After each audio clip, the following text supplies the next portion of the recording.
So this this is a new story. It came out today.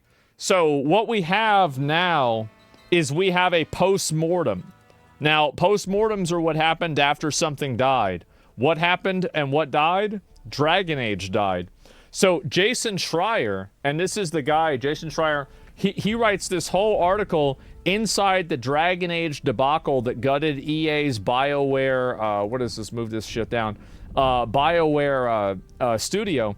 So he's writing this whole article explaining why Dragon Age was bad and everything. And I wanted to go back and see exactly where it came down to, what is actually people's response to the game.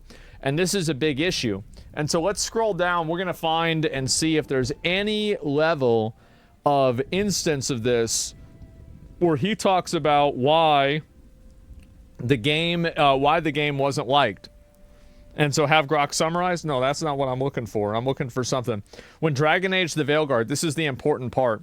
When Dragon Age the Veilguard finally premiered on Halloween 2024 after many internal delays, some staff members thought there was a lot to like, including the game's new combat system, but players were less impressed and sales sputtered. The reactions of the fan base are mixed, to put it gently. No, they were not mixed. It was actually very one-dimensional. Some, like myself, adore it for various reasons. Others feel utterly betrayed for certain design choices. And so this is the big issue that Jason has, is that Jason Schreier does not even want... This is... Like, I think Jason... Like, it's embarrassing because I think Jason is he's a journalist and he's just pushing propaganda. Like, if you actually think that the reason why Dragon Age failed didn't have anything to do with that, like, type of woke and, like, fucking social messaging, you're out of your fucking mind. You're totally fucking delusional if you think that didn't happen. And, the only credibility that you give to this at all is one small paragraph that you don't even explain why people are mad about it. You don't even give any credibility to it. And the only time that you talk about it is in the context of somebody saying that it was wrong. That's ridiculous. And so the problem is that, and this is the issue, is that he said the game was a success in the first few days. He did. Let me see here. Jason...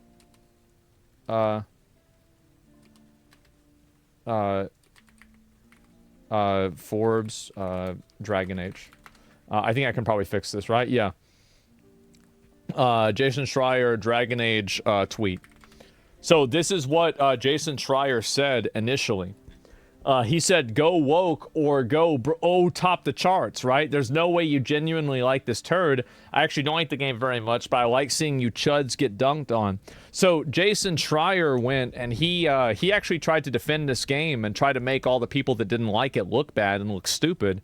But it turns out that it doesn't matter because people didn't buy the game, and now he has to write an entire post-mortem on why this game not only killed the franchise, but killed basically the entire studio.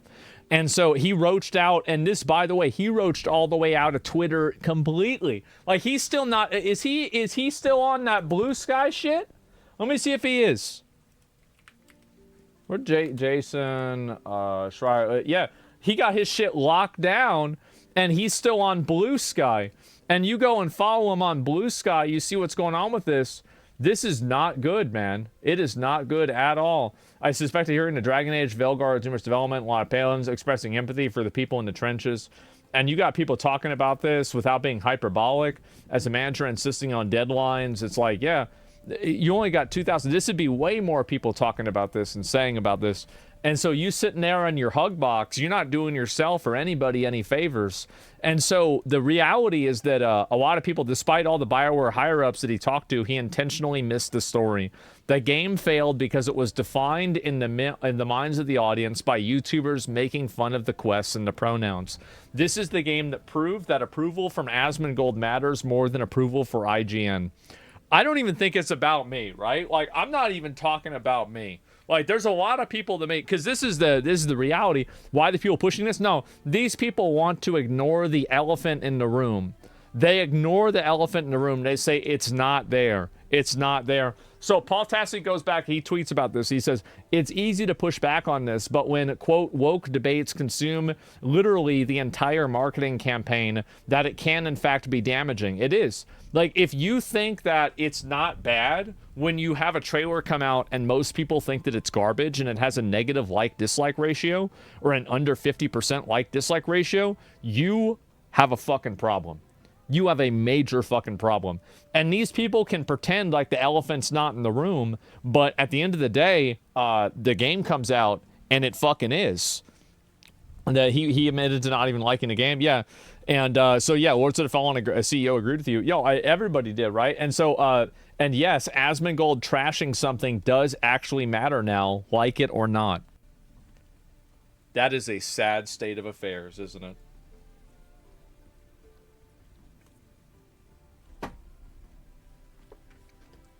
That must suck. Like, if I was them, I'd be fucking pissed, man. I'd be out of my goddamn fucking mind having to see that shit. And so, yeah, 100%. He has a lot of Blue Sky parts about this article. Look at it. It's insane. Well, yeah, no, the thing is, you got a problem for sure, especially because you had a solid foundation you built a shit on. Yeah, no, it was awful. And so anyway, I respond back to this, and I said this myself. And we're also getting our boy SkillUp's review is particularly damaging. Written like HRs in the room was a line that was repeated throughout. Anytime there was a Veilguard discussion, Gene is 100% fucking right on this, like 300% right on this. And people like that line even transcended Veilguard. Like, that line is how people define woke dialogue in general. Like, that's been how it's happened all the time.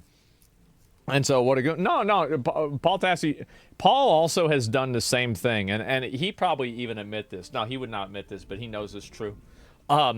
You talk about the problems, and you act like the issues that these games have, and the social media dialogue isn't real, and you downplay it all the time whenever you write about these issues. And in doing so, you mislead the audience into making them believe that the attribution for why something happens isn't what it actually is. It just fundamentally is misleading, right? He did it with Marathon. He did do it with Marathon. And so, like, and I see him doing that all the time. And I said, well, I'm sure making videos is a rallying point. The reality is most people consume content that reinforces what they already believe. There are people who adamantly defend woke games, but nobody watches them because those ideas and viewpoints are inherently unpopular. And so he responded, I actually didn't even see this. This is the first time I'm reading this. The term influencer exists for a reason. The people like you or Rogan or whoever shape the views on topics and not just act like a mirror. On top of that, negative content will get 10x the attention as positive, which applies to the whole anti-woke industry and why it's so successful. That's not even really true. Now, the reason why this isn't true is that, like, I can come up with some examples. Like, let me come up with 3 examples right now. Let's look at Elden Ring, Baldur's Gate 3, and Expedition 33, okay? These are 3 really big popular games that came out recently. And every single video that was negative about those games was not popular at all, and people were inherently negative and they hated those videos and nobody cared. But all the videos glazing it, like, well, let me see here, Expedition 33 best game. Like, if I just search this up, like, you got, 2 million fucking views on this, and this is Game Ranks. People are massively fucking positive about this. People are talking about, we didn't talk about this.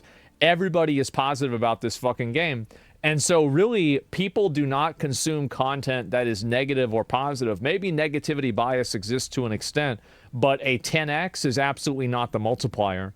The reality here is that people consume content that reinforces their existing biases. So if there's a game that comes out and everybody thinks it's good, then you make content about the game being good, and you're going to have everybody loving the content. If there's a game that comes out and it's bad, you make content about the game being bad, you make a video saying it's bad, everybody's going to love the content. The reality is that people consume content based off of what is appealing to them and what they already believe.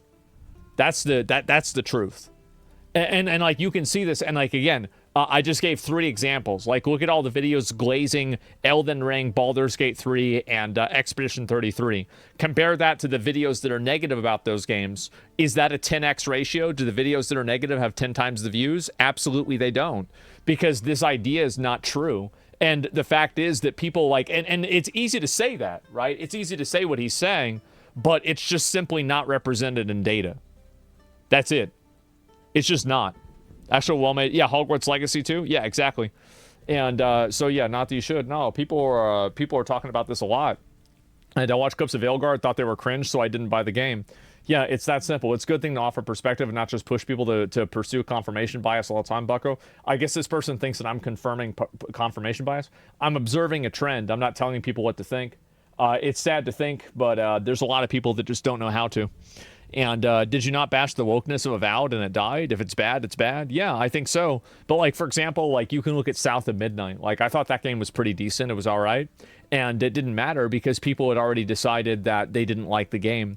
So the point that I'm getting at is that with a lot of these games and everything is that you can't say that negativity bias is super strong when every video about Arc Raiders is positive and they're super popular. Every video recently about Tarkov, like during that one like drama thing, was negative and it was popular. But like now they're more popular. The videos that are popular are the videos that reflect the viewpoints of the majority of people.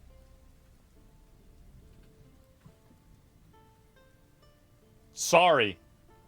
It just makes sense. So I gotta say, not true. I mean, again, how many examples do I have to use? You can not true me all you want, but like I'm coming up with examples.